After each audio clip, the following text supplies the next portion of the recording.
Hi everyone, today I'm going to show you how to make a love letter banner as well as 3D hearts to use for your holiday decor. I printed off a basic envelope template from the Graphics Fairy, and here I am transferring that template to a piece of cardboard so that I will have something thicker to work with when I'm tracing it on paper.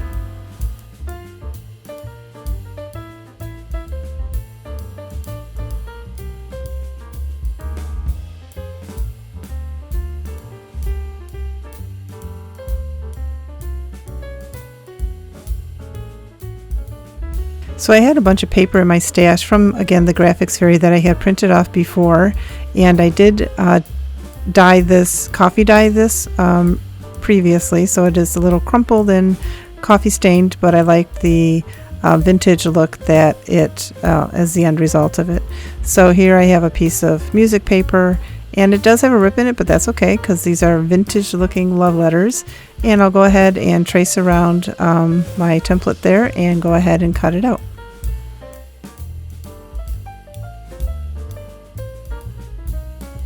So I ended up cutting out about 15 envelopes, and I'm not going to torture you and show you all the ones that I cut out, but you just go ahead and fold it along the lines, and I'm sorry for not being in the shot. I did that a lot in this video, but you just fold it along and then you go ahead and glue it. I do fix my shot later. I realize I'm out of shot, so I put a piece of tape on my crafting table to say, hey, you need to be over this line or you're going to be out of the shot. One of these years I'll learn.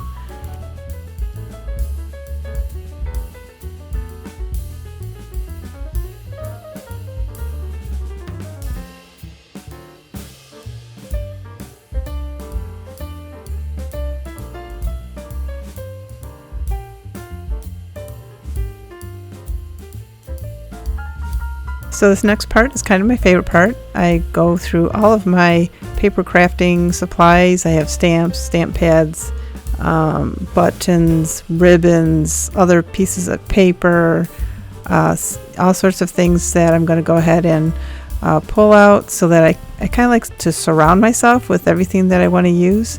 Here are some stamps that I picked up at an estate sale. And this is one of the ones that I did. Like I said, I'm not going to show you all of them. I will show you all of them at the end. But just picked up some lace. They all have lace on them, buttons on them. Some of them have pearls. And this is a really fun process because nothing, you can't do anything wrong. You just use your own creative ideas and go ahead and have fun with it.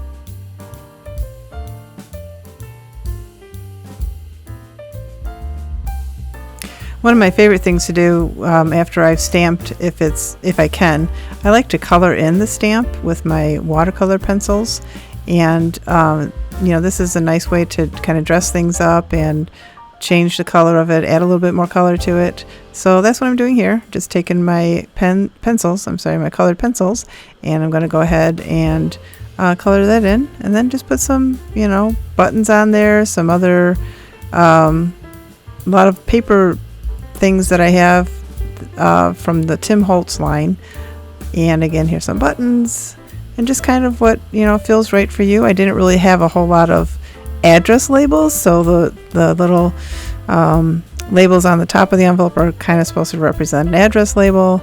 I did try to put love or hearts on each of the envelopes to kind of represent that it is for Valentine's Day.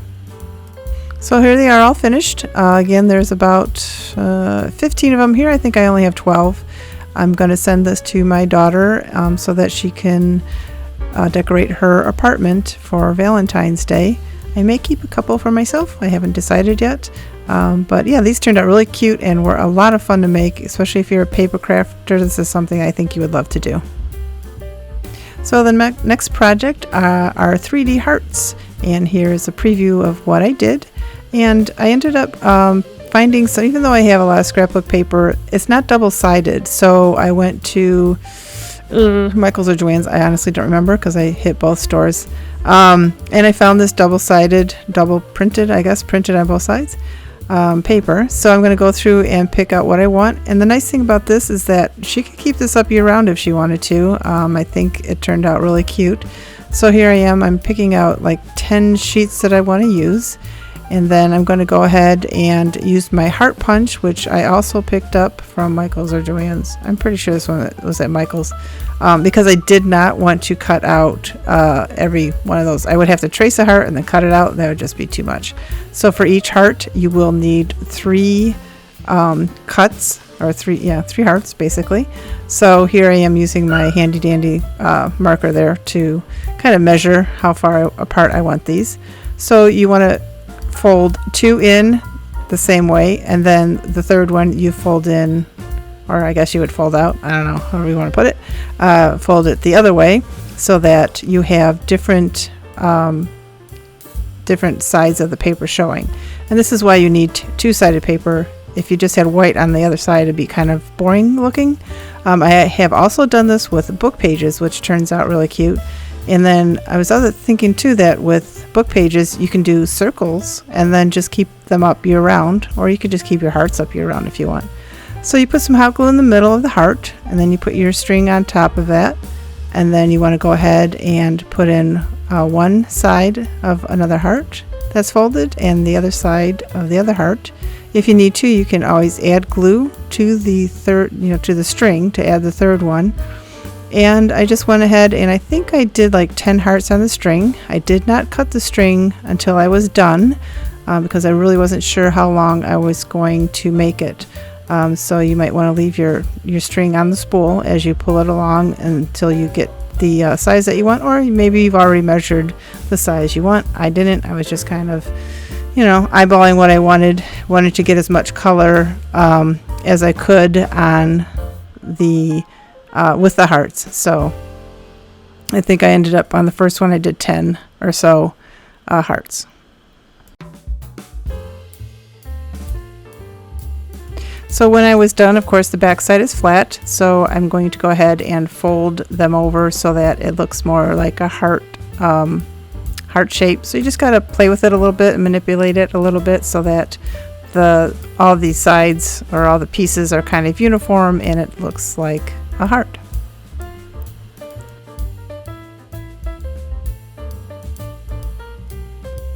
So with the scrap pieces that I have from cutting out the hearts, I wasn't going to throw them out. I would use them for another project. But then I thought, hey, I can make a banner with these. So I'm going to go ahead and cut all of them apart and kind of just eyeballing them. I didn't really measure them to see if they were all going to be the same size or same height or whatever. I just trimmed them up, kind of eyeballed them. And then I took my 3-hole punch and I put a hole at the top of each of the hearts. And then I grabbed my string again and I going to put it through the center. And then I decided to make sure and glue, when I got it to the position I wanted it on the string, I went ahead and put a little dab of glue on that string just so that it wouldn't slide along when you hung it up, and it would all kind of stay uniform as far as spacing and stuff. I will pull out my little ruler for the spacing on this one. I think I put them like 4 inches apart. See, here I am out of shot again. But yeah, so I just put a little dot of glue on the string so that it would stick to, or keep the little heart in place. And so I went along. I honestly don't know how many I put on here. I kind of guessed how long I wanted it. I did cut this string prior to placing these on here. I honestly couldn't tell you how long it is. Maybe it's about as long as my curtain rod, even though I didn't really measure it, but that's kind of how it turned out.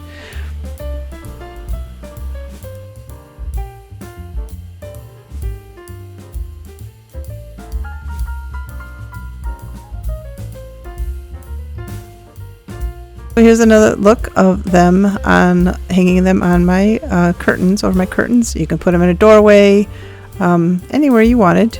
And here I put them here just so that I could show you what they look like. Again, I'm going to ship these off to my daughter so that she can decorate her apartment. And these are really cute. These are fun to make. And here's a close-up shot of them because the colors are very vibrant and a lot of fun. This is Jeannie with Makers Unified. Thanks for watching and have a DIY day.